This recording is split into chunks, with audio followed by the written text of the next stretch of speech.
program is intended for a mature listening audience. Graphic and explicit language may be heard at times. The views expressed and opinions given by the individual hosts and their guests do not necessarily express those of this station or sponsors. Listeners are advised that neither the station nor owners and agents will be held liable for the content of this program. Rebroadcast, redistributed, or reused without the express written permission without the host or producer is not allowed. You are listening to Family Spirit International.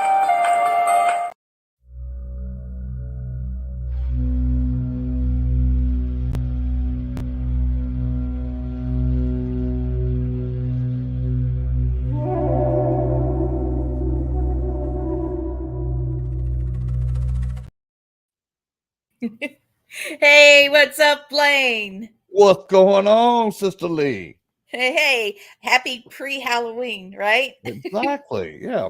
All Hallows Eve. I know, I love it. I need to do a shout out real quick though before we start. I want to thank Stan and Teresa Fikes for inviting me down to Cahaba this weekend to help them with a fundraiser. If people don't know about Cahaba, it was the first capital in the state of Alabama at one time. And they do this every year. They help raise funds to upkeep the place and to improve the place. Like the place we were at, most of it was called an old slaves' quarters house. Oh wow! When it was a slaves' quarter, there was a big house in front, and it burnt to the ground. So they added on to the slave quarters, where they have somewhere to live. Well, throughout the years, it's not had that much love and care to it, and now that they're having these events that raise money for it, they're going to try to bring it back to its pristine condition with the Greek columns up front. It's just going to be beautiful when they actually get it done. And I'm just real thankful I got to be involved with that this weekend with them. And I had such a good time. I mean, Lee, you'll love this. I had a lady, her little son, maybe about 4 years old, and his grandmother. They wanted to just go see inside the old slave quarter house. So I volunteered. I took them in, gave the little kid a K2 meter, and you want to talk about the happiest little kid ever. Good. We're up on the second floor. And then there's two sisters that lived upstairs that were servants for the main house. Well, slave quarters too, since it got redone. But and as soon as we got there, little boy was looking right exactly where I was looking. And he goes, "Do you see those two ladies?" I said, "You actually see them?" He said, "Yes, sir." I said, "Oh my goodness, this kid's gifted." And then his energy just overwhelmed me. It was so positive, so clean. And his mother says he's been doing it since he was a baby. And I'm like, oh. She said, I always wondered what to do to help him. I said, "Look, this is what I can do for you. I will help that child any way you need. Lee will be glad to help." Absolutely. And we wrote a book that'll help you out. So I think my child's a psychic. So yes, her grandmother went right to Amazon, bought the book. Oh wow, that's awesome. Well, I'm glad it's helping. That's what we wanted. Yes, exactly. But yeah, we got such a good show for y'all tonight. I can't wait. Oh yeah. First of all, happy almost Halloween, everybody. Yep. We do the paranormal all the time. So what we're doing tonight is, a little, it's still paranormal, but it's more on the scientific side, on the analytical side, and on the profiler side. That's right. That's what I said, profilers. So Trista Yates is saying, "Oh, that's awesome. When was this? Just getting on." She's talking about the little boy. So that was this weekend, Trista. That was on Saturday, Trista. Yep. That's awesome. Yep. Janelle, thank you for that. So tonight we have a very special guest. We have Thomas Patrick Gorm. Let's see if I can say it properly. I'm already messing it up. Gormley. And he is a profiler. We met at we had a blast at MassCon, and I had to dash off and get some New England clam chowder because that's where I was. And we talked and we talked. It was great just to jump away from everything, spend time talking to someone else in the field. And so I invited him immediately to come on the show. Now, let me tell you about Thomas. He is a paranormal investigator. Um, let's see, um, hold on just a second. Archangels of the paranormal, healing both sides of the veil. And that's just beautiful. Their logo is a beautiful black owl with a white candle on the inside of his little body. It's just so sweet. It's beautiful. And this is what we're Nice. here for, trying to bring as Well, much healing as possible. exactly. You know what's funny? The little boy's mother told me that he was born under a veil. And I was Really? like, oh my goodness, you have an indigo child. Yeah, that just made it so cool. And then he got so excited when the K2 went off. Like, I was just a pure joy watching somebody I'm else's sure. face light up like that. Oh, And then when they were getting ready to leave, little boy didn't have to do this. He come up and gave me the biggest hug. He goes, I'm finally glad I met someone like me. oh, oh my gosh. It makes it worth everything, doesn't it? Little Every folks, time. Yeah, feeling like they are relating with adults, just because there's an age difference doesn't mean the souls are any different. that's the Um, truth. So Thomas is also a singer and songwriter, and he's owner, investigator, and researcher with Archangels of the Paranormal. He just got back from WarrenCon, so I'm sure he's going to have some fun things to talk about there. So I'm going to Nice. bring Thomas on, and we will have Christopher coming in shortly too to ask some questions. Here's Thomas. How's everybody doing? Hey, Good, hey. good, sir. Thank you so much for coming on the show. We're excited about Yes. this, sir. I appreciate you, Blaine. Lee, great It's so to meet good you to see again. you. Yes. We had such a great time together at Mass Paracon, and I just so thoroughly enjoyed our conversation. So people are saying, Trista, thank you. She said they're watching on the television in the living room. So Right this on. is Thank going you. out on Facebook, Instagram, Twitter, Twitch, LinkedIn, my YouTube, Blaine's YouTube, his Facebook. It's going on Joshua TV and Roku. And we just wanted to tell everybody we're just so excited. Exactly. We have gone up 23,600 and something 32 Wow. people. So we're over 523,000 subscribers on Roku. So thank you so much, That's everybody, for amazing. watching. Thank you. Golly. That's awesome. Yes. And, we're continuing to find more wonderful guests and have wonderful conversations. Soon we are starting a series. And Thomas, I'd like for you to come back. I know you haven't even started with us tonight, but I have a special request. We're doing a program that's about your ghost story. It's called Your Ghost Story. And it's people that are either brand new to the field or people that aren't even in the field that have had some type of supernatural experience that's been, that moment of aha or one of the two. And so we want to make sure that we give them a voice, let them have a platform where they can talk to people. And also, if there's any evidence, we would like to be able to see a couple of seconds, if nothing else, of a snippet. So, so that we can share it. It's funny that you say that. Being the Archangel to the Paranormal, I do double duty. My friend Charles Rosenay, who organizes the Connecticut Paracon, the Salem Paracon, he has the Shaman and the Showman, and he needed a new partner. The other partner went on to other things, and I became his temporary shaman. And he wrote a book. Yes, I am part of the Shaman and the Showman now. And he wrote a book exactly what you're talking about, true stories of hauntings in Connecticut from actual investigators. Their number one story that just made it crazy. I'll just show you right there. So that's my gosh, I love that.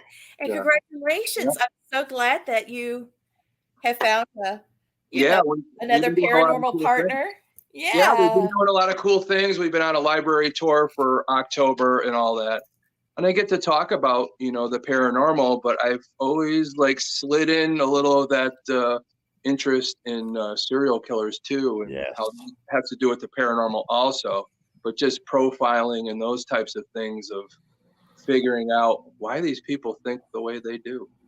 Exactly. Yeah. I mean, why, what brings them to the point that they, by the time we find them, and figure it all out, it's too late. It's like, what the heck happened? So you're being asked a question. Thomas, have you ever been to the Demon House in Connecticut? The one in Enfield? Pam, is it the one in Enfield, hun? Yeah, I think it's the Demon House in Enfield. There's people that own it and all that. They've been doing like tours there. I haven't been there yet, Yeah. but it's funny that you say that. I did have a case that I did with my partners, the Archangels of the Paranormal, that was in Enfield near that house, but it was something totally different that Wow. was pretty crazy. At first, we thought it was something dark, but it ended up being somebody that needed our help in spirit, that he was sorry for the way he was in life, and he was trying to reach out and scratch the boy that lived there. And, sometimes people see scratches, they think, oh my God, it's something demonic. But as we psychically tuned in, we found out that he was a World War II veteran. He was not recovered from what he saw, PTSD, became an alcoholic, didn't treat his family right. So in spirit, he asked us, he wanted to apologize to his family, his wife. So he asked us in spirit to put daisies on his wife's grave, and that's what we were able to do. On. Oh. Nice. Everything down right after we did that. So I love that. KD Stafford, thanks for watching. Chris, thank you for watching. We've got a lot of people on tonight. That's awesome. That's right. Trista's saying that, yeah, scratches do not always mean demonic. It just means something touched you. I had something interesting happen. We were doing an investigation in this. It was in some sort of like an industrial business that's been shut down, and someone else bought it and they're renovating. And there was a guy there, and he was stuck. He was just stuck there. He showed up on the SLS camera, sort of like when we did Sloss. Blaine. He was working, and he showed up on the SLS camera, and then there was another person beside him, and I got there just as soon as I could, and he finally just asked the owner of the place, the new owner, can I leave? And he was like, absolutely, you feel free to leave and go do what you want to do. And he was standing, tapping his toe with his hands crossed like this, like, all right, let's go. Let's go. Let's go. Yeah. Yeah.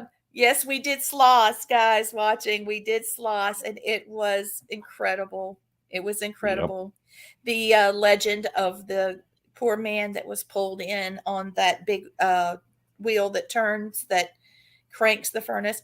That did happen because we were able to find blood on the wheel. So Yes. yeah, that guy had a bad day. Hopefully he didn't know much of what happened. Hopefully it just was real quick. I think it happened so fast that by the time he hit the top before it came back down, I think he was already I think deceased. that was, I think that was all. Yeah, but it was insane. So, one of the things that I had New England clam chowder on a chilly, rainy New England day, sitting next to a fireplace, talking to someone that's in the paranormal too. He had some type of beef stew, it was like Guinness stew or something like that. And we had bread and something nice to drink, and we were talking about all the things, we wanted to do. And this show came up, and he said, okay, so what serial killers do you want to cover? And I thought, oh God, there's so many. Gein, of course, because he's been referred to in so many different shows. And then, of course, I said Ed Kemper. Edmund Kemper has got to be one of the biggest, of course, plus also one of the most intelligent.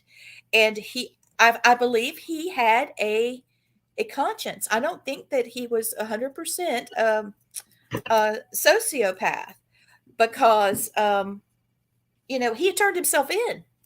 He turned Yeah. himself in.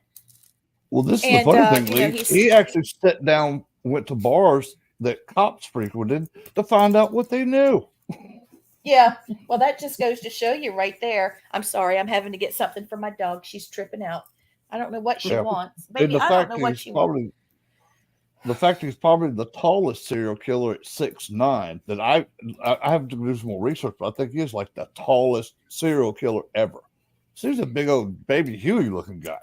Yes, huge guy. And after he was caught, well, after he turned himself in, I should say, he there are two women walking past, and he watched them go by, and he actually vomited right there. Oh wow. He was just so inept socially, and a lot of that was because of his mother and how Oh yeah. she treated him. I mean, Oh yeah. he was abused.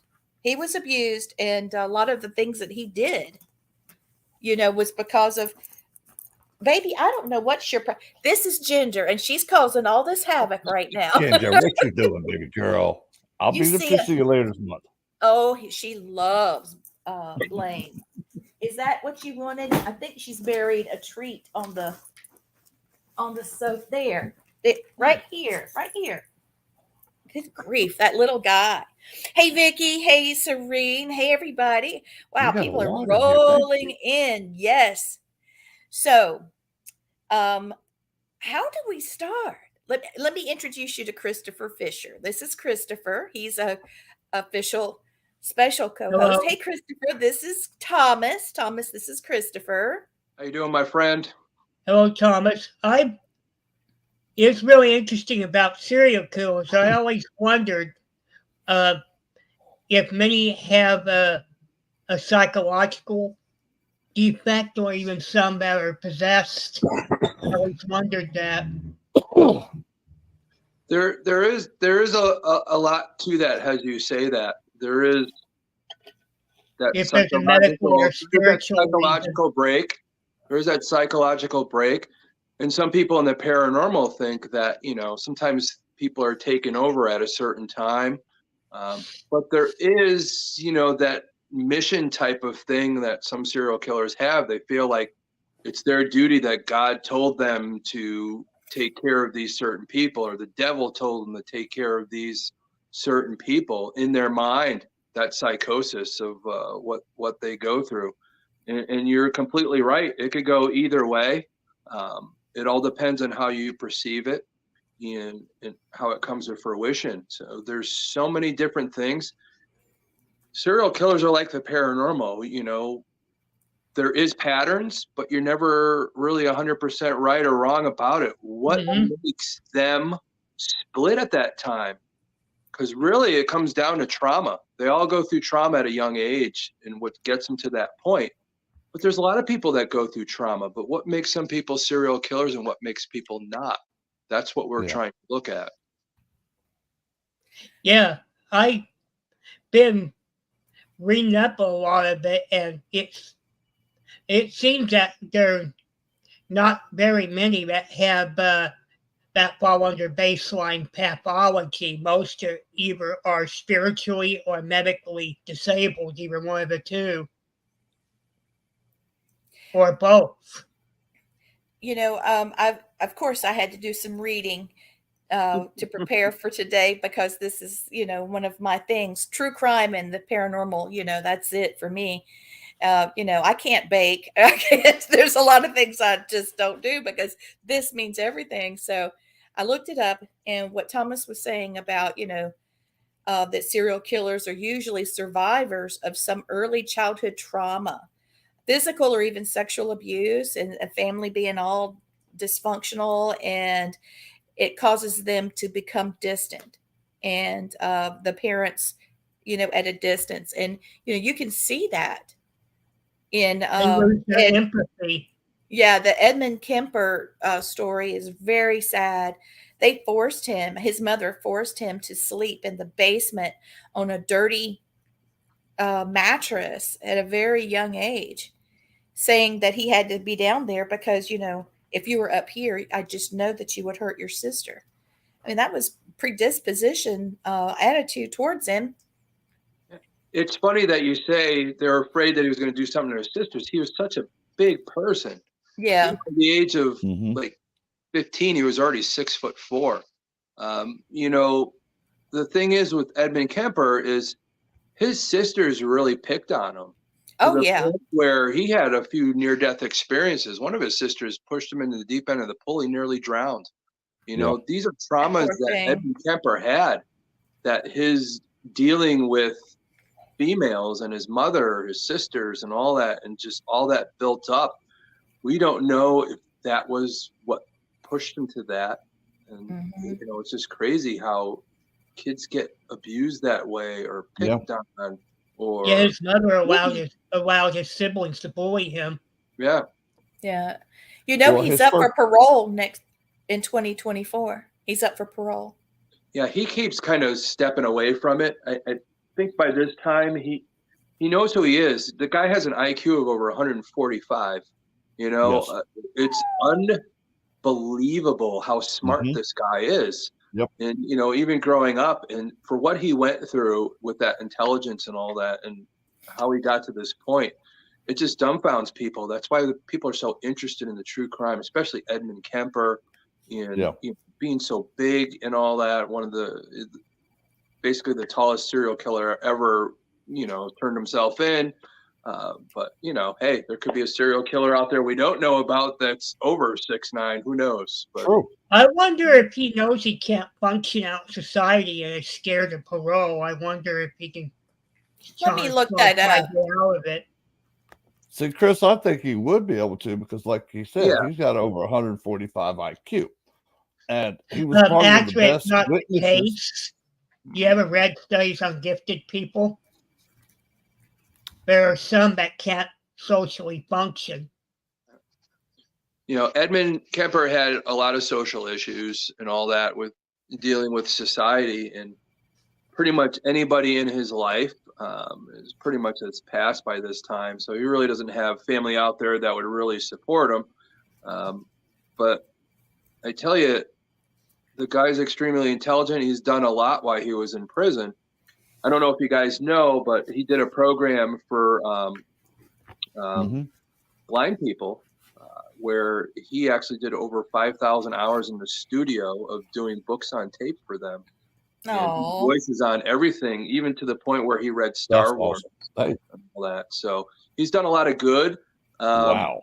One of his other big backgrounds is even when he was young, you know, his first conviction where he went into an institution when he killed his grandparents. You know, with that Yes. at 15, you know, being young like that, you know, his paternal grandparents, his father's parents that he was made to live with because his father didn't have that moment to be able to take care of him, sent him to his parents' house. And, you know, he killed them. And when he was in prison, the psychologist would give him the tests, you know, the test to see, you know, their personalities and all that. This guy was so intelligent that he actually helped the psychologist come up with better tests to test people. Yes, he did. Yes, he What? did. Prison for this Oh my Hey, God. guy. You know why? Because until the waste 4R, there is never any ground level sensitivity in the Western Adult Intelligence Survey. It Mhm. only tested what Blaine was thinking of, raw ability to remember things. Yeah. That's that's basic intelligence. Yeah.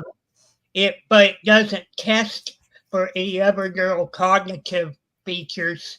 The 4R has sensitivity that they were able to find quite a few people with intellectual disability by using the newest version of the test. Yeah. So, Because the WACE 2R, which was the original gold standard, only tested a person's ability to remember and regurgitate what their ability to learn in school. It doesn't really test their social functioning or the ability to apply what they know. it's totally true. So, Nowadays, that is a big thing now, being able to apply what you know. it wasn't back in the day when me and Blaine went to school. The testing was so inadequate for people that couldn't apply things. You can have very smart people walk around unable to function. So I did find something, guys. It says that Scary, right? the CoEd killer, Ed Kemper, he was imprisoned in 1973. He killed 8 people, and he was supposed to have come up for parole in 2017. And he said he himself was unsuitable for release at this time. And he said that, where is it? He said he stated to the board he felt his release on parole was not feasible, legal, or moral. He said that he was sentenced to prison by the Santa Cruz County Superior Court Judge Harry Breyer for the rest of your natural life. So he said, I don't understand being able to get out if that was my sentence. I also don't want to set a precedence of being a person 2 times released after multiple murders. I don't ever want to hurt anybody again. Yep. So he's not a sociopath. It's something else. They should consider, in that case, No. they should consider his testimony be of weight. I think that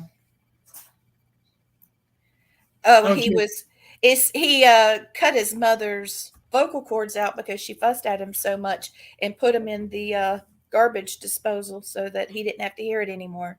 Yeah, and the only problem is when they were in the garbage disposal and he was trying to get rid of them, the matter would come out because vocal cords are such a strong piece of our anatomy and all that. And you know, he had cut her head off and mounted it so he could yell at her for all the trauma that he had over the years. And I think because of that realization for him, so it made things stop. You. Because most of the people that he killed, they go back and he would have arguments with his mother. He would leave and go out, and then that's when he would find these hitchhikers and kill them because of such the anger that he looked at these hitchhikers as a way to get back at his mother. Yeah, at his mother. Yeah. Exactly. Yeah. Okay, let me read you his own words again because I find this fascinating. Kemper refuted the confession, stating that in telling the police the lurid details, in my unwise and immature judgment, I thought I was building a case supporting my psychiatric plea of not guilty by reason of insanity. I disclaim any sexual misconduct during any of my crimes, he said emphatically. I made those statements when it was understood that I was to be the only witness at my trial. I am not a cannibal. That's unsubstantiated and only claimed by me. As every hunter knows, I could get physically ill or die from eating an animal or person in that state. And oh my God. He goes on to say, I was trying to get myself locked up for good. I was trying to seal my fate, and the state, in presenting its case, botched it. And I have had ample opportunity to save myself in the courts, but I'm not going to avail myself of them. I still have urges to kill people. So no, if I had 1 foot in the coffin and 1 foot on the banana peel, I may want to leave prison. But you said cannibalism, the cannibalism, it's very rare psychologically for serial killers to be cannibals. It's very, very rare. A lot of the times, most people that are serial killers that are cannibals, there's abandonment issues. Case in point, we'll talk about Jeffrey Dahmer really quick. He consumed, but I think a lot of his psychosis, a lot of his trauma was abandonment issues. And he felt like when he killed these males and all that, and he ate them, that he consumed them to stay with him so he could abandonment. That was his thing. You never know. Reminds me of Hannibal Lecter. Yes. There's a lot of the serial killers in the movies that you see, there's combinations of everything, especially Silence of the Lambs.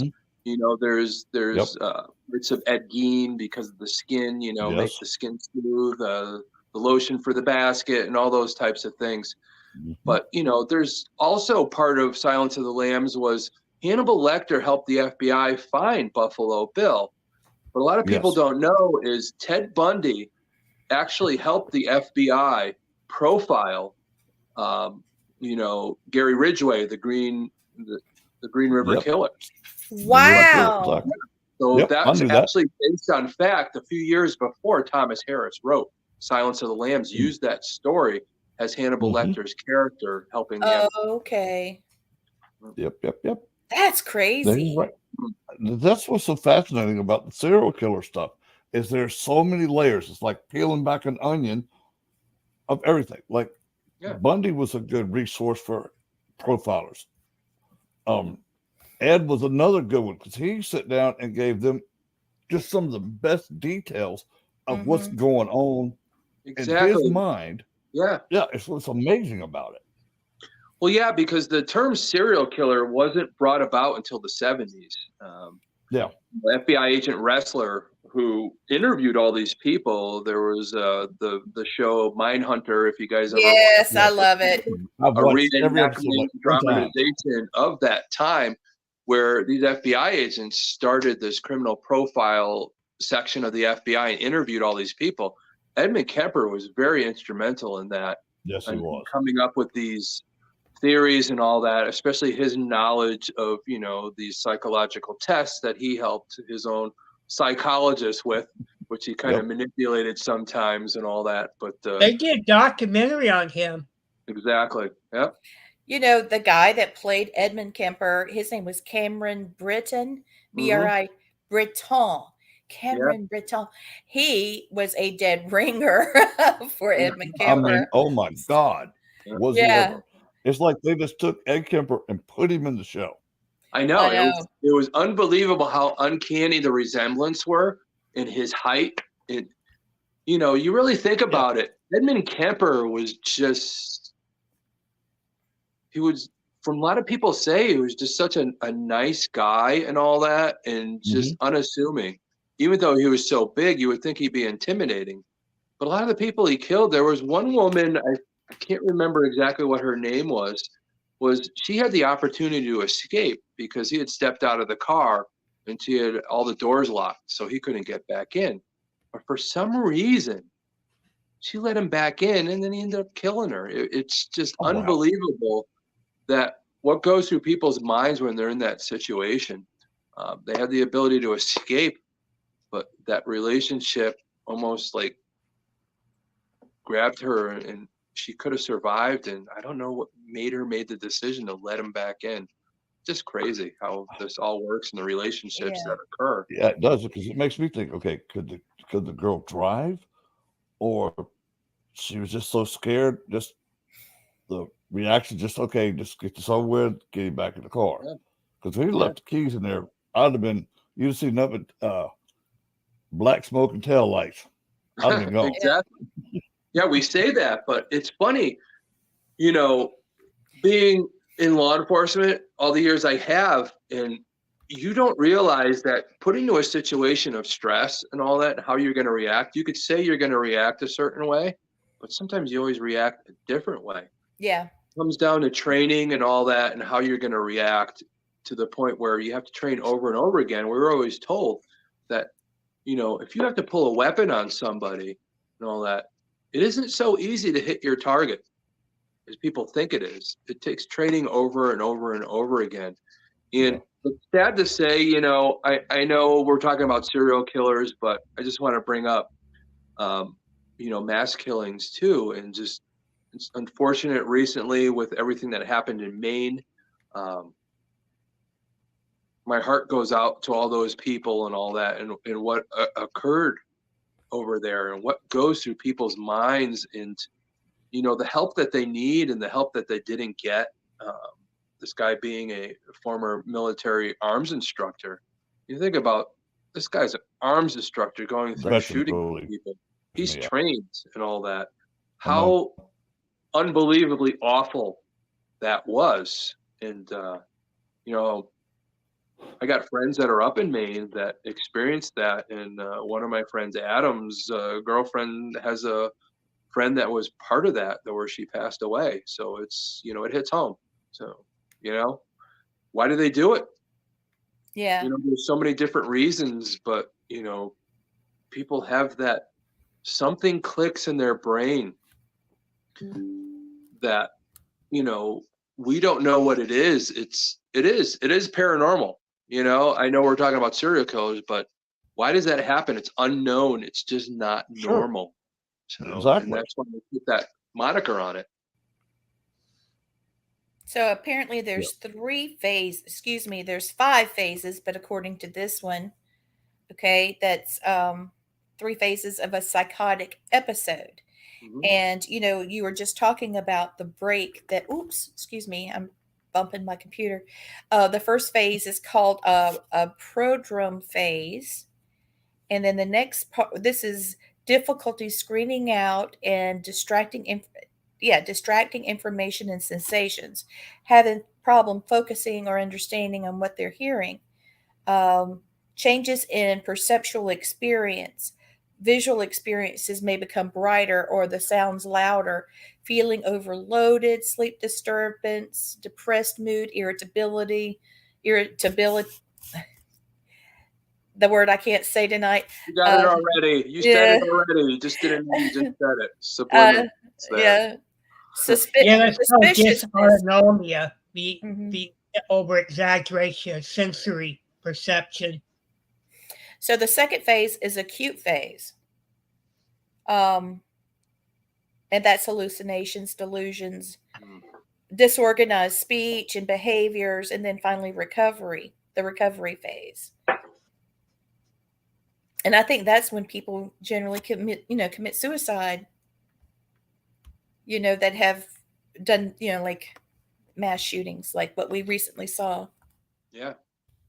Actually, my partner, Jenabeth, is a psychic medium. And before the main killer was found, she strongly felt that he killed himself by the water. And, that's kind of where it all happened. So it came to her. It's funny how these things come in mass and all that. And she's able to pick up on that, which is incredible, because that's kind of what really happened. So she pictured how this was all going to come about. And, I thought he was going to escape by water. mhm. I felt I could see him by the water and I could see him trying to flee. He Yeah. wanted to get away, and then I saw him turn. But you're right. They come to a point in their mind, just like Kemper. He tried to mask his mother's killing by waiting for her best friend, inviting her over and killing her to try and make it look like something.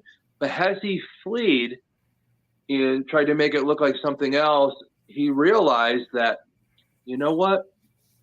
The trauma was my mother. She's gone now. There's no reason for me to be doing what I'm doing anymore. And that's why he threw himself in. Isn't that crazy? It is. It is. Whew. Like that's serial killers. That's why everybody's so fascinated by it. It doesn't make sense. The paranormal doesn't make sense either, but that's everybody loves it. It's the paranormal. We don't know exactly. Serial killers, what makes them break? All of us go through stuff, but what makes them switch to do what they do? And that's always the fascination with people, that they look at these things. I have an interesting question. I've seen people with dysautonomia, like I speak of. A normal voice can be extremely loud to these people. Yeah. This also found in people with early stage Alzheimer's as well. Is the syndrome that you're speaking of, all of you the brain is probably overly taxed and it's unable to process the overfiring from the central nervous system. That could be it as well as a biological symptom. Well, you're right, because we don't really know what makes things switch on us. There is, people say, hey, you're born with it. Some people say it's learned. We don't really know what creates that shut off and that way of saying, I'm done with all this. You guys have done this to me. I'm doing it back, and creating this chaos that There's years. amygdala and pontine overfiring. Those are the switchboards of the brain. That's part of the brain stem. Mm-hmm. Yep. So, I'm looking at this. It says, the question was, are serial killers born this way, or are they a product of their environment? Dr. Scott Bond, a criminologist, author, and speaker, says it's a combination of the two. Psychopaths are born that way, while sociopaths have been socialized into it. So Well, he would be Kemper would be a sociopath then. It's funny. Kemper was brought to the point where I think the way his mother pushed him, the abandonment really of his father, what he went through growing up. He really loved his father, but his father just, I don't know if he just didn't want anything to do with him, which is crazy. I feel for that. His mother abusive and all. And for Kemper, I think with his high intelligence and all that, you would think maybe different. But people have feelings, I tell you. You hit at somebody over and over and over and over and over again. Yeah. Yes. Things just click. It doesn't matter how intelligent you are, how you feel, how straight you are. But it's funny with Kemper. Once his mother was gone and he killed her, things stopped for him. He's a model inmate. He went all those years from the 70s all the way up. Do you realize that when he was in prison, in prison, I'm a former corrections officer myself, that, if an inmate messes up, you write him up and all that. And, they didn't follow the rules. Kemper was never written up for anything until I think it was 2017. He refused to do a urine test. So all those years, model inmate, but he's getting to the point where I think he had a stroke in prison. So things are a little different. Oh. Yeah. So his mind isn't like it used to be. So he had a stroke and there was a little difficulties with that, but he's still alive, which is crazy. So, but he's still around and all that, which a lot of these other killers were, put to death in the electric chair or whatever, Okay. He has a personality trait disturbance with a passive aggressive nature. And the first time he tested, it was 136. Yeah. But they later diagnosed him, and they retested him later with a higher IQ. And they said that somebody diagnosed him as being a schizophrenic, which was way off with him. He's big time. Perfectly with his intelligence. I know he knows how to manipulate, the psychological exams and all that. But you really look at it, when he went through all the trauma, the self-esteem and all that, and it became to the point where in survival mode, he became very self-sufficient, narcissistic and all that. Now, I wonder if he's psychopathic, because psychopaths are aware of right and wrong, but sociopaths are not. Yeah. There's so much question to that. I think with Kemper is such a good example of so different from what the pattern is as you profile. The guy turned himself in. I think he's one of the only serial killers that ever turned himself in, because his issue and why he killed people was, to him, I think, solved once his mother was gone. He was able to delineate what caused his pathology. Many are not able to identify that. Mm-hmm. Yeah, but he was smart enough to know. So guess who else has about the same, or actually the same IQ? I don't know. No. I'd have to say Bundy. So Bundy was extremely intelligent. So I may be wrong, but the guy, I think we're going to lead into it. as we talk Is- about Bundy and Uh-huh. all, with Bundy, it goes to the other things where we go into the past, but with Bundy, he was such a charmer. You Oh know, God, was he? Yes. he would He was charm extremely people. manipulative. Exactly. But a lot of people don't know is when he was in college, he was doing a psychology major up in Washington, and he worked at a place where people would call in because they wanted to end it. Suicide hotline. Yeah. Suicide hotline, yes. He worked there. And the woman that sat next to him was actually a former police officer and ended up writing the book about him. And Really? yeah, she started one of the first of the true crime criminologists and all that, wrote about him, the killer sitting next to me kind of thing. And she didn't realize it either. The guy was such a charmer.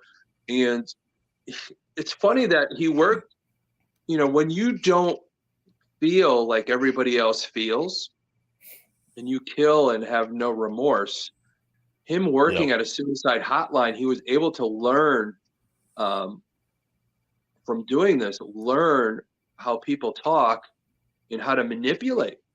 A lot of people think because he worked at this place gave him that ability to be able to manipulate people, to pretend he had a sling on, like he was hurt. Some people help him, bring heavy stuff into his car, put him in a situation where he was able to control. So there's a lot of serial killers, that have that innate thing where they want to control everything. And that's kind of where, Bundy came in and all that, being that charmer that he was, Oh, yeah. able to, do that to people.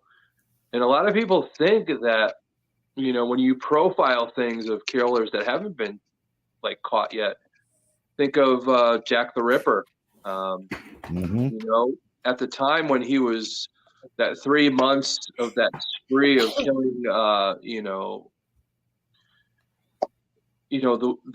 the women that were trying to make a living, well, trying to keep it nice and all that, but trying to make a living. And they knew things were going on, but it's so bizarre back then in 1888 that in that east end of Great Britain, Whitechapel, there was always things going on. The Russian, people that came in, the Jewish people that came in, and there was a lot of crime there and all. They didn't think anything twice about somebody ended up dead because it's almost like a mob type of thing where they had Because of all the social, they had to pay to play to maintain, so they wouldn't think about it. But then when things started happening where police were coming about people that were eviscerated and all that, hey, something's different here and all that. What's going on? But when that was going on, there was a scare. You think you're a working woman and that's going on, you would be more cautious. But when you're being more cautious and you still end up getting killed, what is going on? I really think Jack the Ripper was just like Bundy. He was a charmer. He looked normal. He charmed people.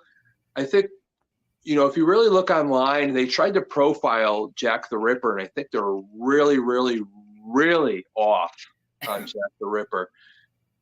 I mean, he's like, it's almost like Bundy went back in time and he was there and charmed people, just took away that, hey, this isn't the guy. And the next thing you know, that's it.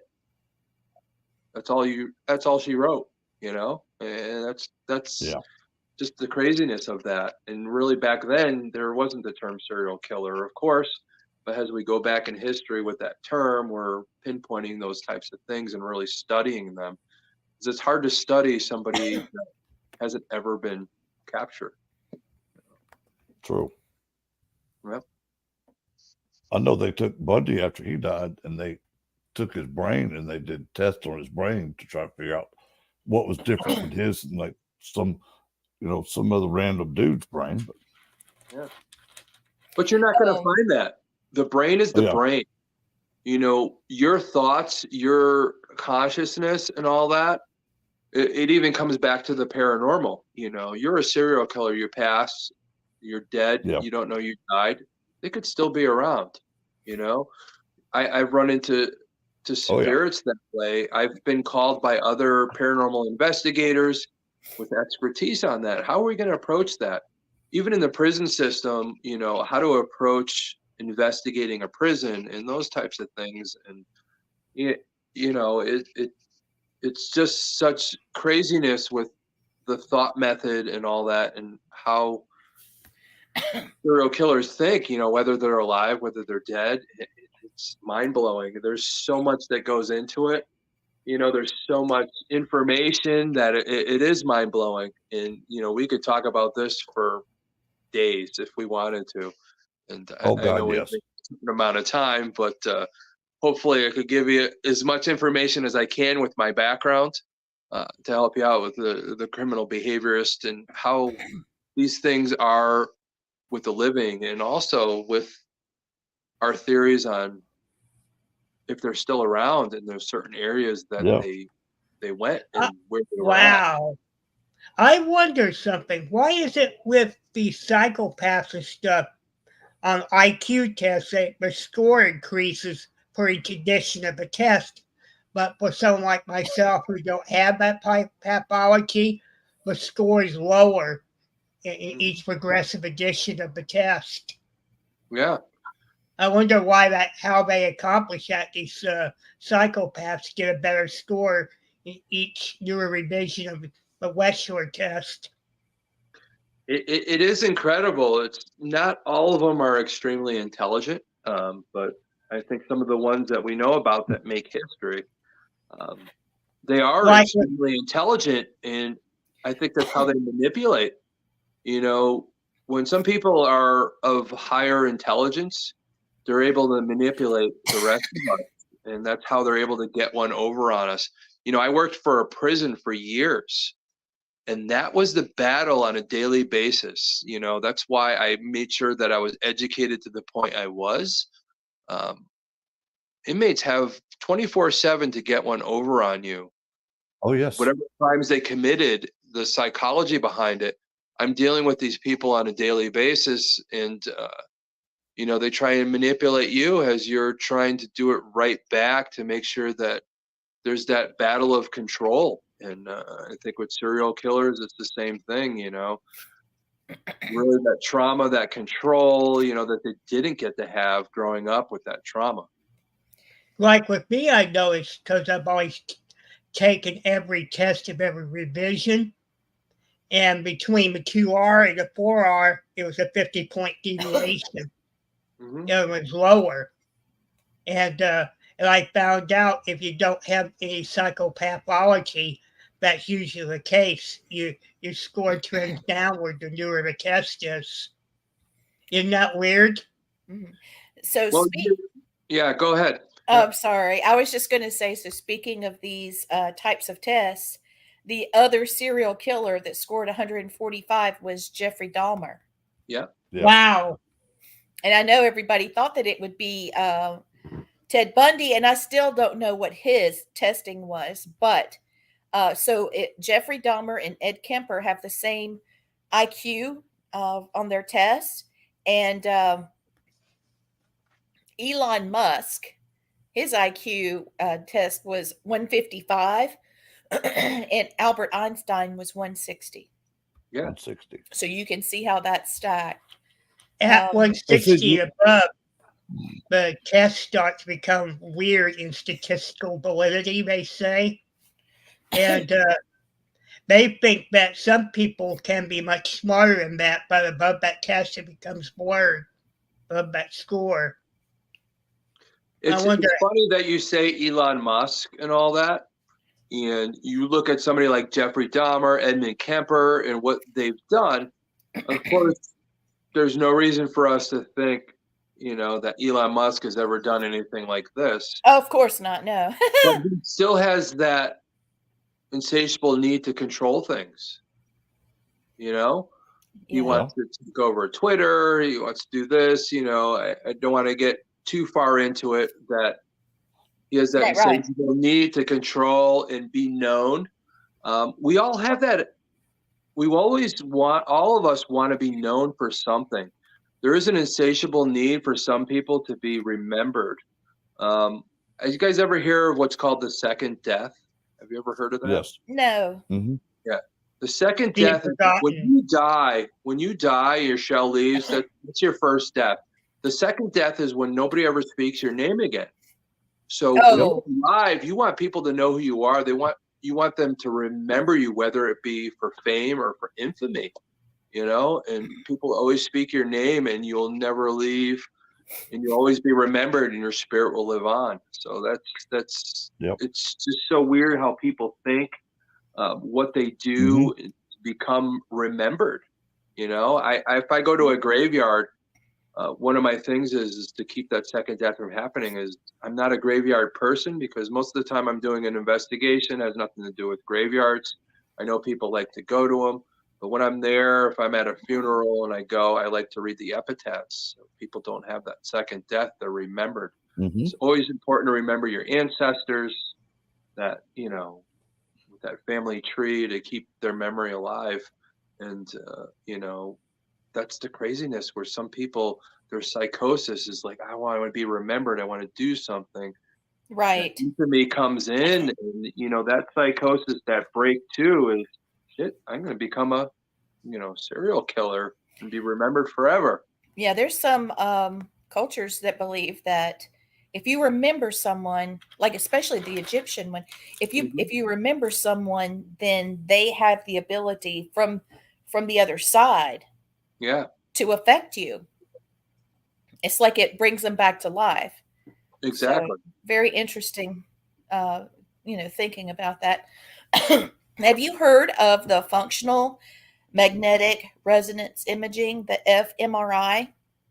Mm-hmm. It tracks the blood flow in the brain to gauge patterns of brain activity, and they're able to show certain regions of the brain that uh, basically, if there's more activity there or lack of activity there in others, it shows their impulsiveness and lack of self-control and lack of empathy and that type of thing. And the uh, the documentary I was watching about it after I read about it, the guy that was putting it all together, bless him, he said, okay, well, who is this? Because it had to be controlled. The names were covered up, and they had slipped him one. And he said, now what is this doing in here? This is clearly someone from the prison system, and it was his own. It was like, whoops. It's like, oh my gosh, Yeah. poor fella. Lisa's saying that Kemper and Dahmer have some very serious social issues, and I do believe that that's part of their what caused them to break. The Both of them abuse are that they had. both of them are kind of different in a way. Kemper with his issues with his mother and all that, and I think Dahmer more with his issues with abandonment. They're kind of different in some way.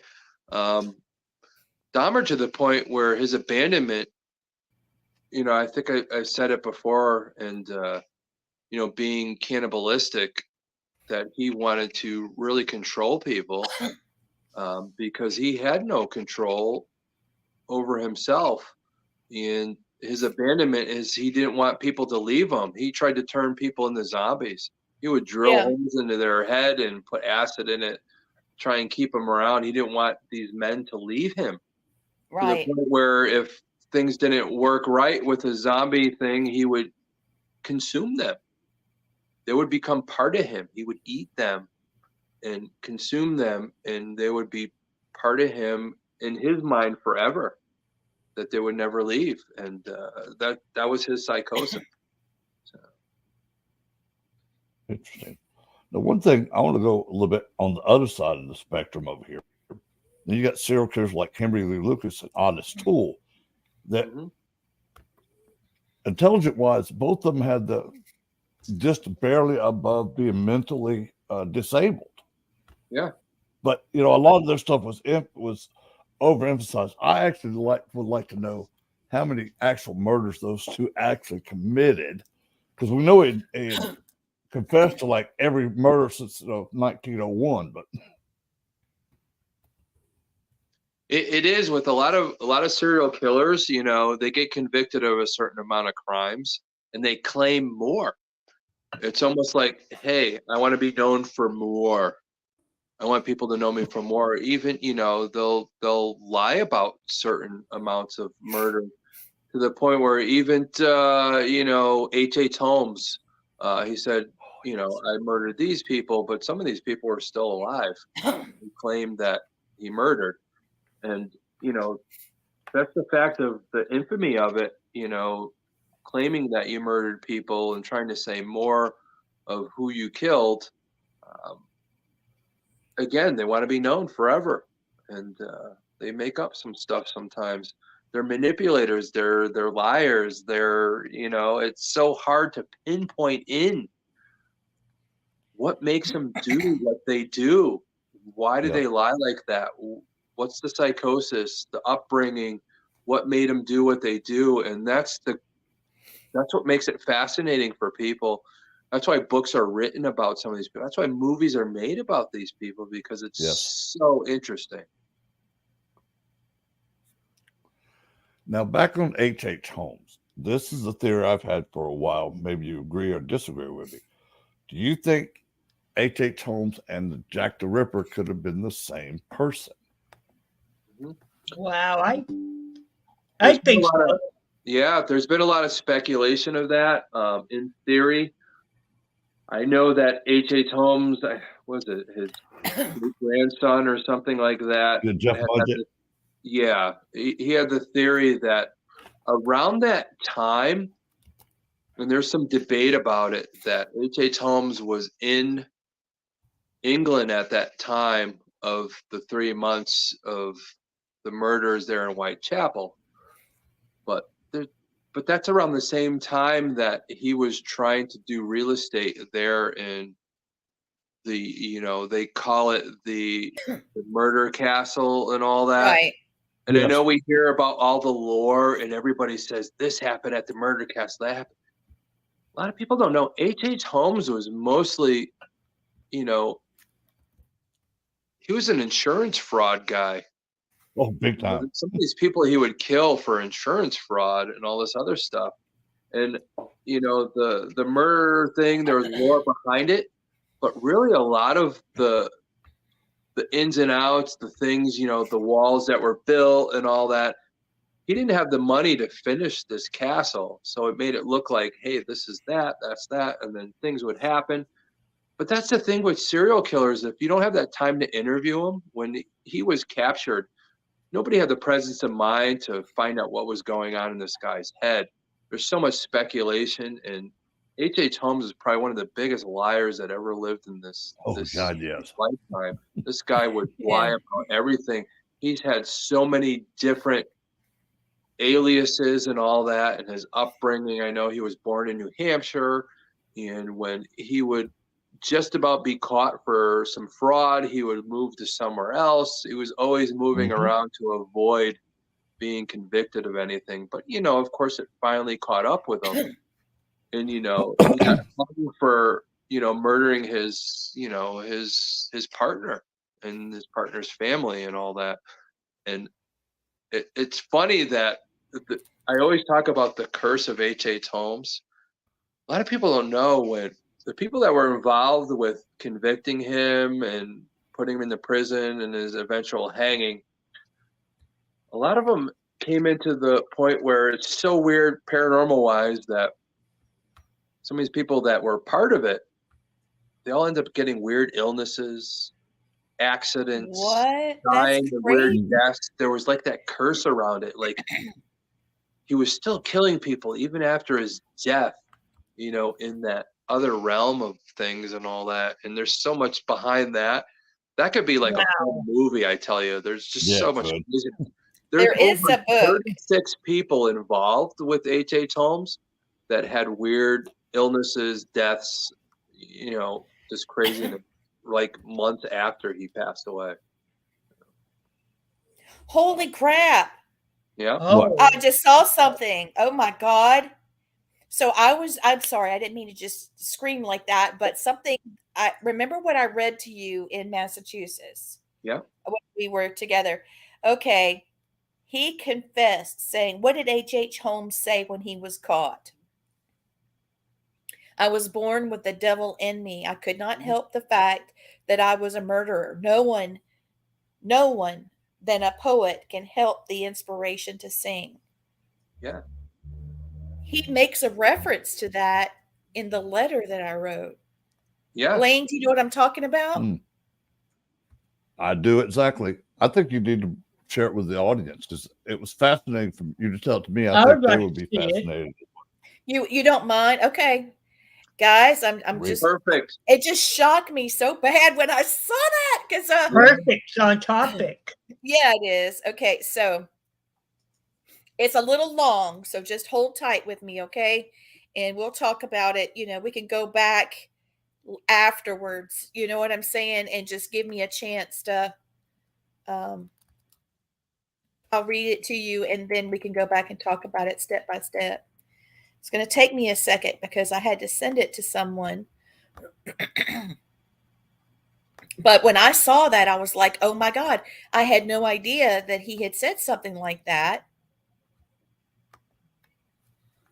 Just so you know, Lee, I Uh-huh. just want to tell you right now, I know we've talked about this before, and I know it's such a crazy experience that you have.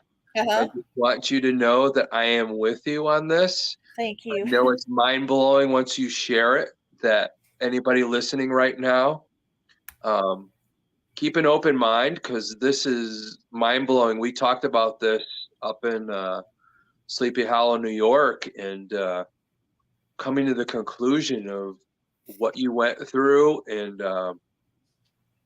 I'm still blown away by what you shared for me, and I'm so happy that you shared it. Thank you. And trusted me to help you put the puzzle together. So I think the listeners that are listening right now, it's mind blowing. Well, thank you for that. I mean, it was really a big surprise when this happened. I had someone on the show that was a relative of H.H. Holmes, and we discussed it at length, and I was thinking what it would be like to talk to H.H. Holmes, to talk with Jack the Ripper, and I woke up, and his spirit was hovering over me about 6-8 inches, and I could still remember, and it felt like when you've got static on your hand and you can feel the crispy feeling even though you're not touching it. That's what it felt like, and it was all over me. I mean, completely like a blanket, like a static electric blanket all over me. And I didn't know exactly what to make of all of it until he started speaking, and I sat up and I started writing, and I read it afterwards and was like, wow, I just wrote. I mean, literally, I thought it was just a bunch of words I was regurgitating with my pen. I didn't know that it was this. So here it is. While I was facing my mortality sitting in prison, I began writing my story. As you know, the story could never be told from my perspective as it can barely be understood written from yours. However, I want to thank you for writing about the whole picture of my life. In the afterlife, I've often regretted that nobody would profit from my life having been lived for my selfishly driven goals. Yet somehow you've risen from the ashes of it all, just like rising out of the ashes of my burned hotel, and showed me someone did inherit goodness and prosperity from my evil life. Your work has given me a small drop of peace, and you are the greater man. Wow. You have often pondered the psyche of Jack the Ripper, and I'll give you some insight right now, as much as this mortal woman can understand and convey to you. Many believed I was preoccupied with death. I have always studied death in order to improve the longevity of life. I always believe that not everyone has the same worth or value. Some people are worth utilizing for the greater cause. If a prostitute has no greater value of her miracle life giving organs than to slowly kill them under some sweaty paying customer, then my work was a much greater honor for them. I inflicted pain because I studied the longevity of life, but also the effects of adrenaline to the hormonal organs. Simple dead corpses could not give me the scientific knowledge of studying life that I needed. I needed live specimens and I became obsessed. These women's specimens were not quality people and they did not improve the life of anyone. I immortalized them in my work. Oops, I hit the button. Hold on. Wow. Yeah, I had many women in my life who were wondrous treasures that improved the quality of my life, and I loved them and treated them as such. I kept them in my life and other ways to enjoy, to drink from as a fountain, and embrace these sexual moments transfused with the purest of hormones. Childbirth also gave me an opportunity to embrace hormones in a wondrous life giving manner. One of my true faults is that my work and my passions must never have been jeopardized, and I killed people and children that were liabilities to my work or that stood in the way of my prosperity. I was not ashamed of that in life, but in death I see a much larger picture that I never saw before. I was driven to find life's longevity and my prosperity in the end, but I became pure evil and I know it. The only true person I loved is myself. I believe I was predispositioned for evil, but that question will never be answered. I watched your successes often and your decisions, and I'm delighted to see that my evil is not an inherent trait. You will know when I'm around you. You are a wonder to me and one descendant that gives me pride. You have the courage to look me in the eyes for what I really was.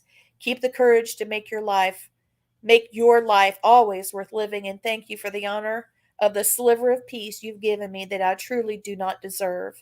Sincerely yours, H. Mudgett, aka Dr. H. H. Holmes. Wow. Still gives me chills every time you read that to me, Lee. Yeah, Kind of chilling, really. yeah. I mean, thinking about how he would look at these women of the night and what he saw them worth compared to, yeah. Thank you, Lisa. Thank you, guys. I don't know. I don't know if I was asleep and I just dreamt. I mean, you always have to go back and try to troubleshoot, or analyze, what could this have been? But when I was just, clicking through, because you had mentioned something about the curse of H. H. Holmes, Mhm. and there's a lady named Rebecca Frost that actually wrote about the curse of H. H. Holmes, which is really cool.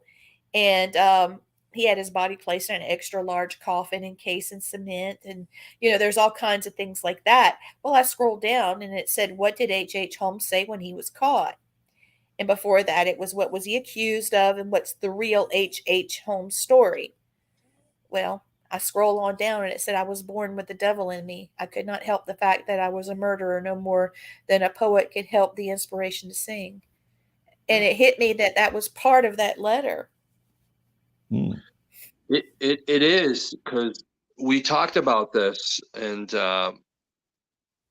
him giving you that narration, he knew you were open. You were that psychic medium that was open, and he trusted to give you his story because people were getting it wrong. And he knew that you had that conversation with his great grandson and all that to give you that information. It is mind blowing.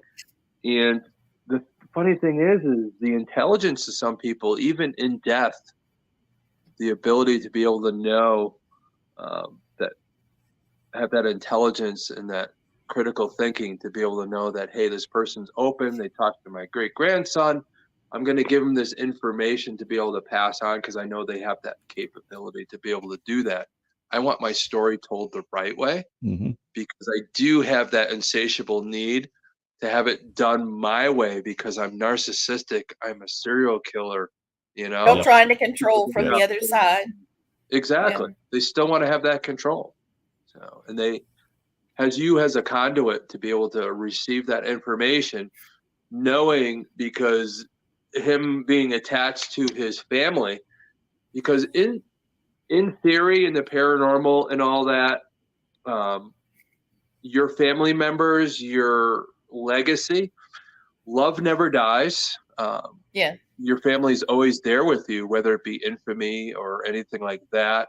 The family that you really don't want around to know about because of what they did, but they're still with you. They're still watching over you. They know, they follow you and all that. And him seeing what you talked about with his great grandson on one of your episodes, he knew he had the comfort to know that you had that ability for him to be able to pop in, how it affected you, and that you pulled that in and how you felt about it.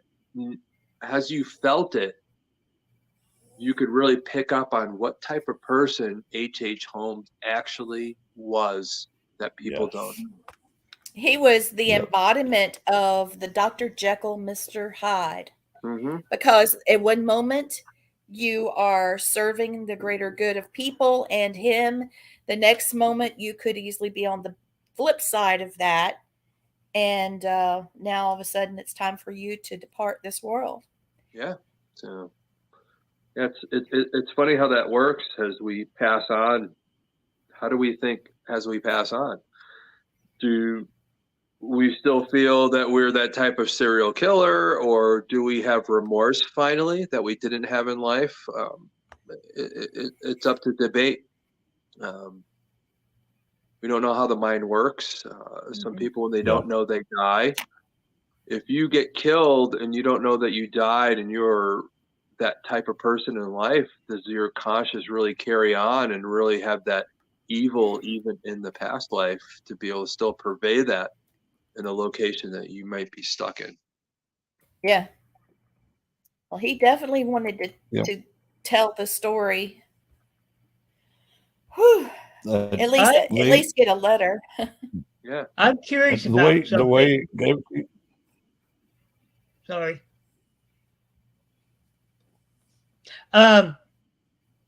That's the more I've learned about the paranormal, you'd think that'd be more for the death penalty to ease the suffering of victims and families, right? Yeah, I would think so.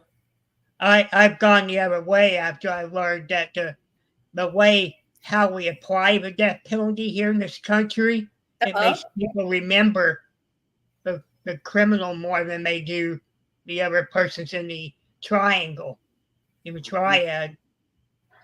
I found that I've read case studies here in Pennsylvania of people that were sentenced to life in prison. A lot of the time they're forgotten about. And I would much prefer that for these criminals.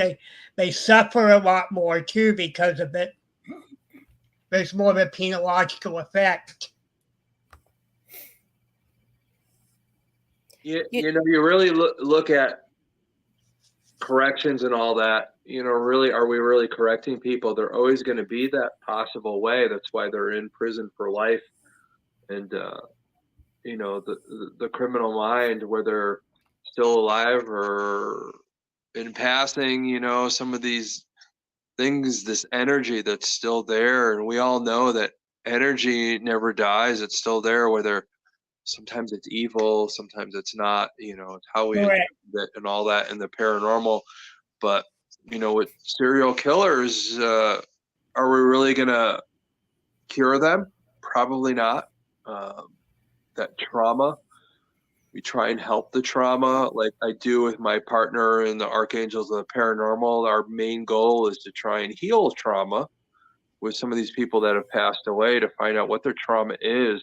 And if we could come to the point where with our back and forth to be able to help them heal and move on.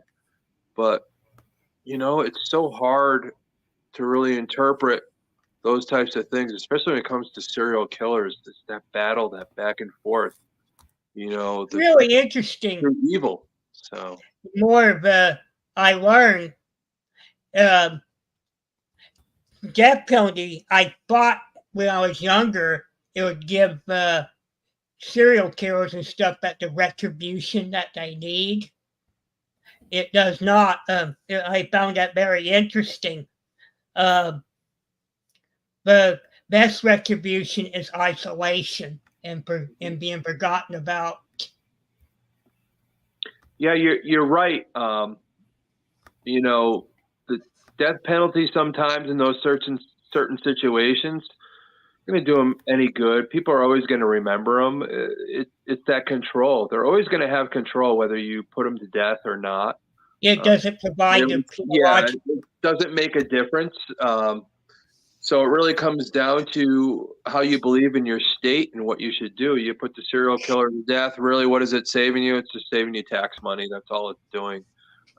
You know, but really, does it correct anything? Yeah, you're putting somebody No, to death. That's probably what they want, really, after they've been caught, because because they do what they want to are do before. remembered and all the above. Yep. So let's- Blaine, what did you Sorry. think? It's okay. What did you think about the letter?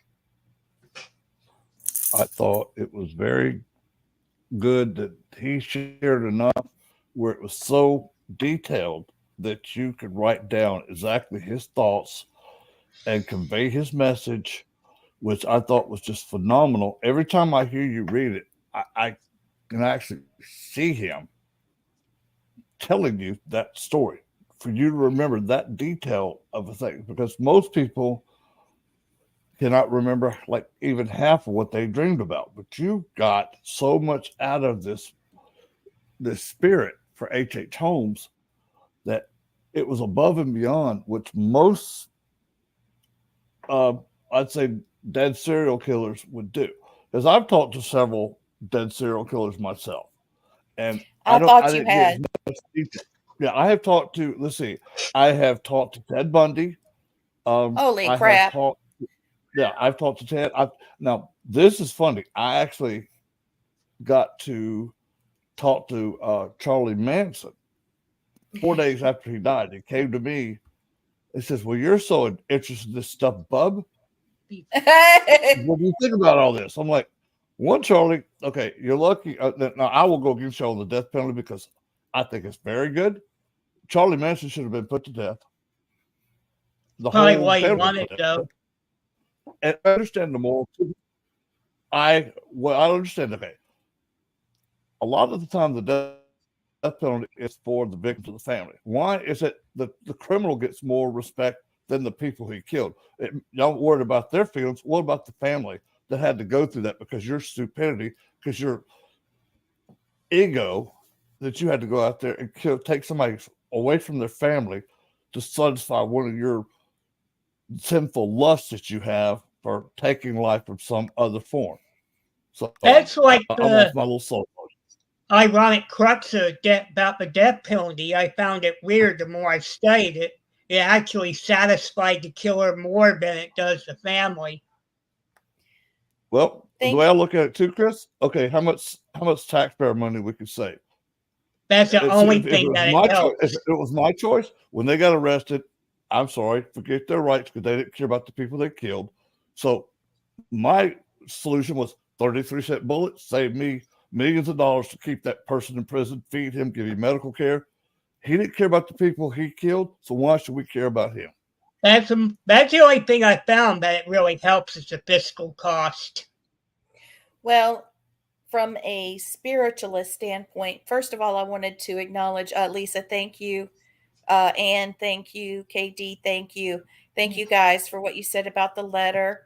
Also, Samuel, thank you so much for saying you're reading the book and that you're enjoying it. I'm so glad you've tuned into the show. Those of you that are watching and listening, please go to our YouTube page that Blaine and I have and smash that subscribe button. I really appreciate it.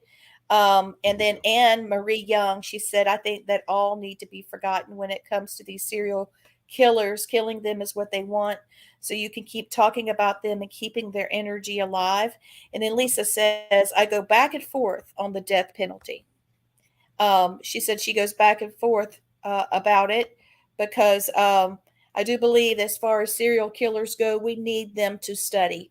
I agree, but I will say that I think about the overall energy of a serial killer and what damage they can do overall just being in existence. And honestly, I feel like it would be better. And this is really hard to say, but I really do It feel helps like the it. public cost putting them to death, that's for sure. I feel like it would be better for them and for the. I've been a victim. I've been a victim, and I know the people that were victims of the same person, and I don't forgive him. I will never forgive him, and I'm glad he's dead. And if he wasn't, I would gladly have done that myself. So let that be. Just that's how I feel about that. I also know when he did. We have the opportunity to have this discussion. Yeah, it is. It does help me. My computer's dying. I got to plug up over here. There we go. That would be horrible in the middle of this for all of a sudden, Lee, where did you go? Thank you, Lisa. I'm glad you agree with me. It's hard. It sure is. It's You hard know, because And you y'all go do back and apologize, forth, but don't you, I'm Lee? yeah. It's been a really long time since that happened. And I do know the family of the other victim that did not live. And I will say that the fact that I obviously have survivor's guilt, but there are worse things than death. And that is living with it, with what happened. So, Yeah, and that's 'cause all right. yeah, a lot of people don't realize is that at least 36 times in your life, you will have made contact with somebody that is a serial killer. We talked about Yes. that. And I deal with marketing, talking to people face to face. Wow, I'm I didn't know sure. that. Yeah. So I'm sure I've met quite a few, not to mention the one that, abducted me. But Lisa says, my heart says 30-cent bullet. She's with you, Blaine. Thank you, girl. And I'm sorry, and I do apologize if I offended anybody, especially our guests, and I do apologize. But when I get passionate about something, I don't know. I don't have a filter, so I don't know how to turn it off. That's all right. I guess That's one of the things It's people love okay if about you you. like I'm to. with you, Blaine. Go ahead and say what you need to say. This is the time to do Yeah. it. Yeah. Well, I just want to put it out there. I didn't mean no offense to anybody, especially you, Of because I course think you're a not. wonderful guest. Because who else Yes. that is on my level that could talk serial killers with me and know what we're talking about and just He's been enjoys talking it as much about as I this. do. So, Yeah, he's been talking about this. Oh my God. He called me today. I can't wait to see Tom, dude, If and I very appreciate what you Hold do. on. I'm Hold on, actually Chris. jealous. Hold on. I'm actually jealous because you get to profile these people. I do it, amateur style. You get to do it professionally. And I can imagine you sitting down with Wow. a convicted serial killer. And all the first thing going through your mind is like, what am I going to ask this guy? Okay, do I have to watch, see if he's going to try to jump me or All right. something? Well, exactly. Yeah. Because you don't know In the, these people. in the prison system setting, when you have to profile some of these people that are around you 24/7, not all of them are serial killers, just the criminal mind and how it works and what makes them tick. Because as you're in there 24/7, I have an 12-hour shift. I'm with these inmates. And, with my past, I've long gone since left that industry, but it stays with me. And, these people, what they throw at you and how you interpret it. And it's like, wow, how does that mind work? And it's always that I would like leave work and go home and like, wow, this guy really is trying to get one over on me, and how he was trying to do it and how I needed to react. And being, a head officer in a confinement unit at a psychiatric prison, the challenge of that, and being an empath also, the energy that I was up against on a daily basis, knowing what they were trying to do and how to counteract that, and coming up with methods to really keep that unit calm and running in a orderly manner was on a daily basis was just so stressful. And I think when I left the industry back in 2007, it's almost like that energy was just let go, and I just felt like so much comfort with it. But it just stays with you, profiling people, and how even in a normal everyday atmosphere and the people that you meet and how I interpret what they're trying to get across. Are they who they need to be, and the energies that I deal with, and profiling. Sometimes you got to profile people in general just as you meet them, to see, okay, is this Sure. somebody you want to hang out with or somebody I don't want to hang out with? What kind of a feeling am I getting? Is there something wrong? Those Yeah. energies Yeah. that happen. And that's us Yeah. as human beings. When you get into the situation of a serial killer, that heebie-jeebies that you get and all that to protect you, not everybody has that. Right. That's where they become victims. And all that. You got to be aware Also, of like you. what's going on. Yeah, it's like you. Me and Lee are both empath mediums. And Mhm. I can imagine, going into an active prison and actually have to be there 8 hours a day, and the people you're around, because not only do you pick up the energy that's in the building, you pick up all the people's energy, everybody else that has ever been in that place, what their status of mind was. And I know from being an empath, that's so overwhelming until you learn to control it. It's like, because you're like myself, you could probably meet somebody within 5 seconds and tell if they're going to be a lesson or a blessing, one of the two. You have to be that way. It Yes. protects you as a person, but it also be able to turn around and give love to other people. Sure. I think in the paranormal, the two most powerful emotions in the paranormal, or even what we're talking about, is fear and love. Those are the Yes. two most powerful emotions in the paranormal, or as we interpret what we're dealing with on a daily basis with certain energies and people. Is it love? Is it fear? Why do people react the way they do? And we have to figure out what it is, and to go forward with how we feel about things. It's an amazing thing. And I've been doing this for a long time. I always tell people, they ask me, oh, how long have you been? Yeah, I've been doing this. I always tell it, paranormal, serial killers, all those types of things, everything I've always ever been interested in. I've been doing it for as long as dirt's been clean. So, how long I've been doing this for. I'm talking close to 40 years now. I don't want to date myself. See, man, I was about to ask you if you were doing this with Methuselah like I was, though. Yeah, pretty much. I'm right there with you, my friend Blaine. I tell you, it's the experience and all that, and as you garnered in, you interpret it. Just talking with you guys today, all your listeners, that they're hearing something for the first time that they haven't heard before in true crime, whether it be paranormal or anything like that, to come to the conclusion of what we're dealing with on a daily basis. What's going on in the news now, like in Maine, these types of shootings, these mass. Why do people think the way they do? We're so many just people overrun. don't seek that help. Yeah. We're being invaded by help. assholes. Everybody thinks they own something. Yeah. People don't realize I call it trauma, and that it's trauma called the Great can be Wall of evil. Assholes. Yep. It's true. Yeah, there's so many assholes out there, but we don't know. Some people don't know they have trauma.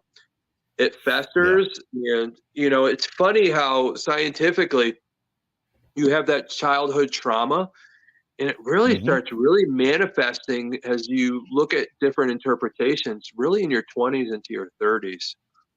And it seems like most of the serial killers, those traumas come about, and that's around the time that they start doing what they do. So it's really important to know what childhood is, and you get to that point, you really need to get that help before you hit that adulthood, and where things start to go haywire for you. So I'm gonna run into the chat room real quick. Excuse me, Chris. I'll give it right back to you. There's people that are saying the scientific side of them wants to study these criminals and learn some, and they do learn something every time they go back to jail, or every time you go back whenever you were working in that setting. Every time you go back in, you're learning something more from these inmates. Angie Escovino is saying, wow, I'm definitely going to rewatch this from the beginning. And thank you. She said that I'm strong. So I appreciate that. what do? You just bear it and go on. And then there's other people saying that, they're here. Thank you, Margie, for watching. Anne Marie wants to know if you carry protection. I think that's for you. I don't know if that was for me.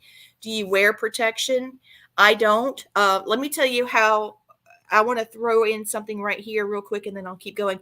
The way that I made this connection and this letter came kind of pouring through me was that I was thinking, if I met someone that was a serial killer, would I hear their thoughts or would I hear their victims?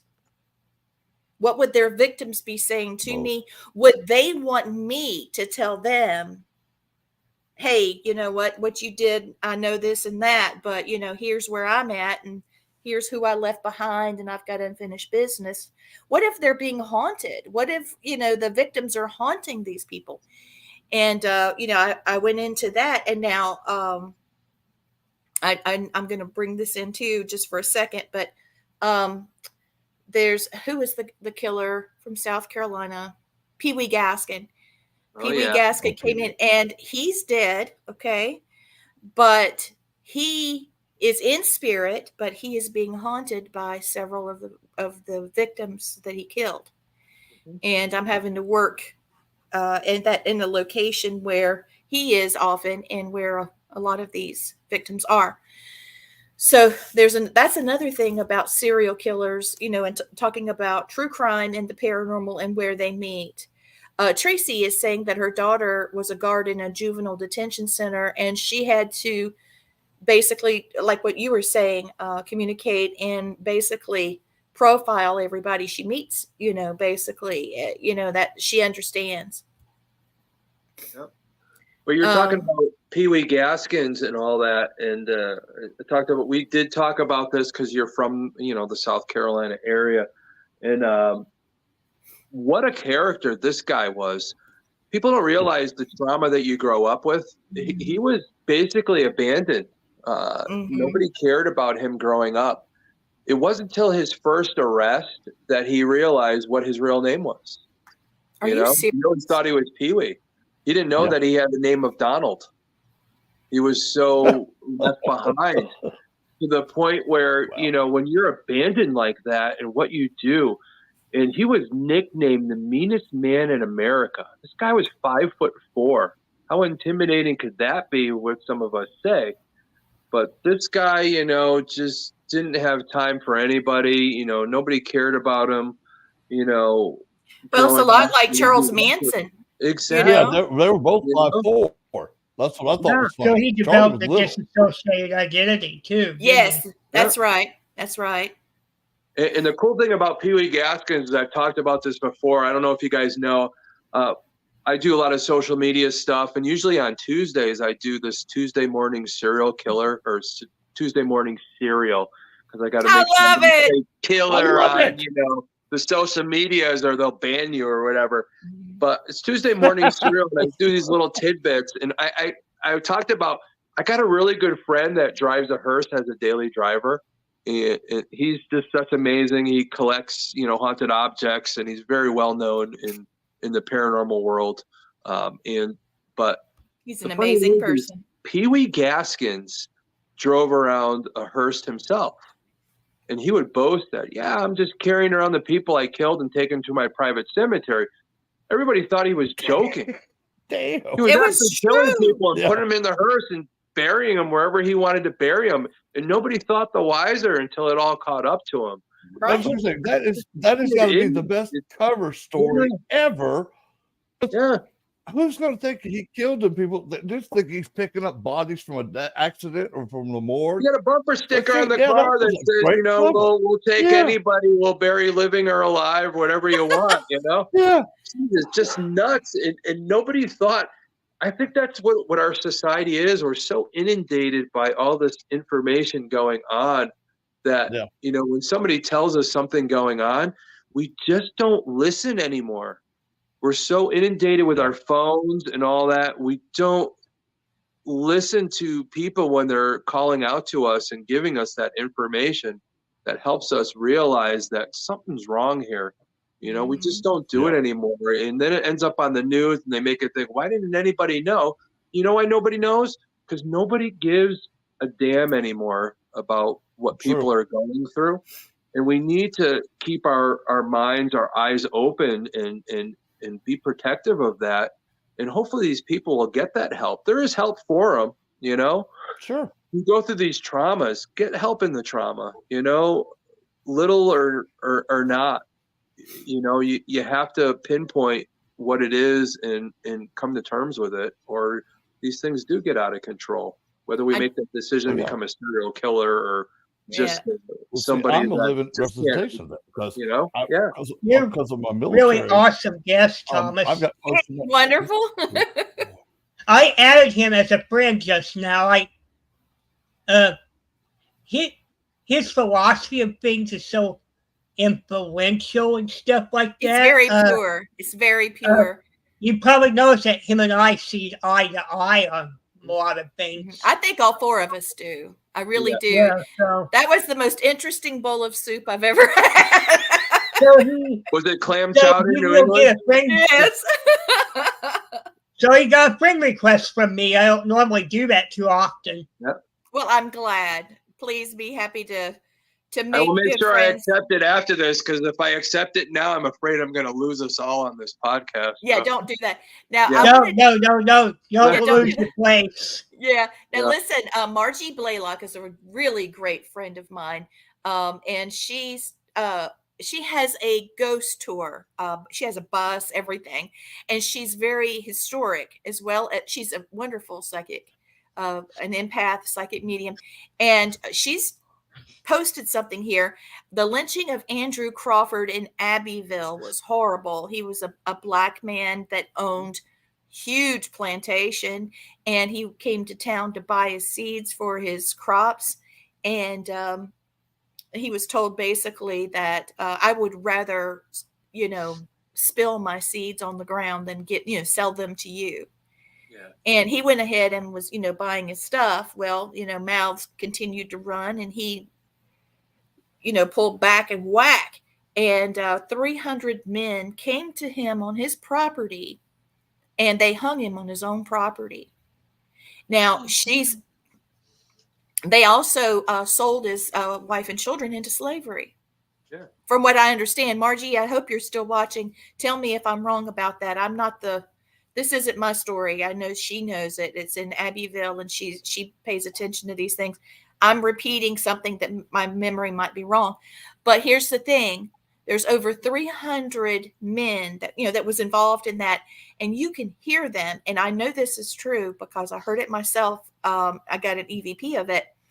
You can hear the restless souls on the square in Abbeville, and they're the ones that are not at rest, the ones that hung him, not the ones that, because I think they drug him, I think, for a certain period, and they hung him, and I think they shot him. I mean, they did all kinds of stupid stuff.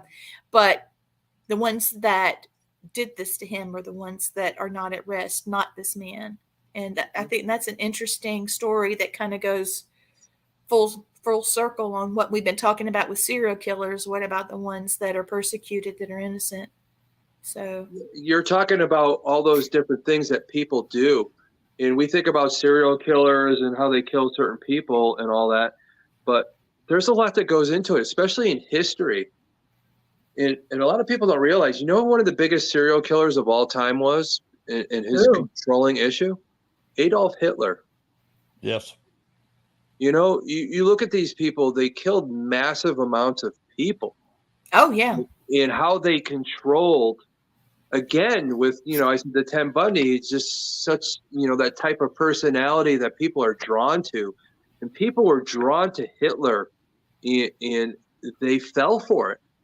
And all those people that died because they fell for this guy and his traumas and what he brought about in Germany. And, that part's of history. When you really look at history, you look at serial killers, the Jack the Rippers, the H.H. Holmes, the Edmund Kemper and all that stuff as individuals. But when you look at it in mass, you really got to look at those types of people and how they controlled You know, the Charlie Mansons, how he got people to do what they did.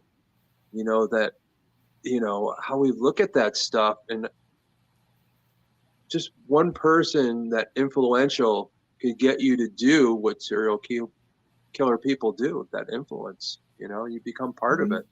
We have to be careful of that. We have to educate ourselves and be leery of what we see in the news, what people are trying to influence. Yeah. We have to know who we are and what we're made of, and how to protect ourselves against this type of thing that goes on a daily basis. Again, we run into at least, you know, 36 maybe serial killers in our lifetime. You know, even since the 80s, there's over almost 250,000 crimes that are associated with serial killers that haven't been solved yet. So, you know, it's amazing. You know, So this poor man was drug a couple of miles and then shot over 200 times, and his family for what? Just fussing about the price of cottonseed and about his product being sold. They, you know, just awful. I looked it up. If you guys are interested, you can go to the lynching of Anthony Crawford on Wikipedia. Anthony Crawford, Abbeville, South Carolina. Margie also, I put her story up because she had to give me more information. 300 people. He was 50. What does it say here? 50 killed by a mob in Abbeville. And this was in 1916. And Crawford was stabbed, beaten, and tied to the back of a buggy, taken to the county fairgrounds and hung. His body was riddled with over 200 bullets. And when his family tried to retrieve the body, they were told to leave it. A lynching marker was dedicated to Crawford in Abbeville, South Carolina. He was a good-looking man, too. He looks very indigenous more than African, actually, to me. He has a very sharp nose and high cheekbones. But I don't know about you, Lee, but as you're telling this story, I can feel this man is still around. Oh, sure, he's around, but his energy is still there. You know, all these people that made the decision to shoot him or stab him over and over again that many times, that much hate and all that's put into it, and that energy and that trauma and that input there and all. It's amazing energy, and it's always going to be there. It's going to play over and over again, like the record, the residual that it is, and it's sad. You know, what he was 56. Yeah, that's a horrible that, you know, people would have done that even at the time. How many times did he kill somebody? He dared to argue with a white man over the price of cottonseed. Ridiculous. We look at it now. We look at our history, but the good thing about history is, you know, we can learn from history. Should never get rid of history, no matter how awful it is, because without that awfulness, we can't mature as a society to be better. If you get rid of it and it's forgotten, you're bound to repeat it again. He was lynched because he was lynched because of his success. He wasn't lynched because of anything else. Yeah, it's jealousy. It's this type of person shouldn't be allowed to succeed, and it's sad. Everybody should have the ability, you know, like we talk about our laws and all that, you know, we should all be able to prosper. Yes. And what he went through in that trauma, it's still there, but it's also there for us to learn. Yeah. Also, it's sad that he had to die the way he did, but there's the lesson there. We need to learn from it as a society to be able to move on, that this stuff should never, ever happen again. And I know there's some people that want to say, no, this never happened and forget about it. No, we need to know the things that are evil. If you do not know your enemy, you cannot bring light to the situation. So you need to know what it is to be able to move on. Because you look back, like you said, Hitler, he erased all history that he didn't like, or none of his Nazi party liked. And the funny thing about Hitler, a lot of people don't know, it's weird why he hated the Jews. his mother was a I know quarters. it. He had part in him. Why would he kill his own people? But like you said, dude, he was such a egomaniac. And this is what gets me. Okay, during World War One, when he was just a corporal, he was Yeah. the last man standing after a battle and actually walked up to the American British soldiers and tried to surrender. And they let him go. They let Adolf Hitler go instead of capturing him. Can you imagine what history would be if Adolf Hitler was captured or shot that day in Europe? Not only And that, you don't even get to Yeah. that point. A lot of people don't know when Hitler was younger, he was actually drowning and somebody saved him. I think there was Yes. a nun that saved him from drowning. Yeah. If she didn't save him, some of the stuff never would have happened. That's the craziness of how life happens, how history happens, and the what ifs, and if this happened, then this wouldn't have happened, and all that. And again, we have to learn from it. Things happen for a reason. Yes. If we don't learn from it, we can't be better as a society, or just even what you go through in your own life. Yes. How we become who we are. I don't know if you guys know, there was a study done at Princeton years and years ago, that it says, even if you're out walking one day and somebody walks by and you wave at them, if you never waved at them to give them that good feeling, your whole life would be totally different. So everything we do in life has meaning and all that. And True. it's better to be a good person and learn and pass that along. Because if we don't, we're bound to repeat history, the bad things, the negative things, and all that. We should always try and be good to our neighbors and all that. Sure. I know it doesn't always happen that way, and this is why we're talking today about serial killers and Yeah. parents that aren't good to their children, and it leads to that. Who knows how it all happens? But Yeah. really, Wow. that's it. You see his picture, Christopher? Do you see it? I sent everybody in their group here a photo and the link to poor Anthony, his story. And Margie said history is his story. That's right. Yeah. There's a lot of pain and blood spilled that Yeah. day. Well, they Well- always say the victors write history. So Mhm. Yeah. So, but looking at his picture, does he appear to have some Native American in him? Because his features it's different. You could tell just from the drawing that his complexion's different. He's definitely not Nigerian to me. Yeah. There's more to the story than that. Yeah, he's mixed African and Native American. Okay. Yeah. Oh, he is. Yeah. That's what I thought too. There's a lot of Lee, even you know as in well our as I country, do that Cherokee people actually Yeah. owned a lot of slaves. Oh, yeah. Yeah, they did. But they also the Apache have mixed mixing as well. I didn't know that until recently. well, guys, we've only got 6 minutes. Oh, geez. Are you guys I'm with fine. me that we need Thomas back again? Yes. Oh, definitely. Oh, I would like to talk to him awesome. sometime. This is really I want to hear you play guitar. So that we got to put that on You'll there have to come too. on and play some songs. You'll have to let me know what you want me to play for you and all that.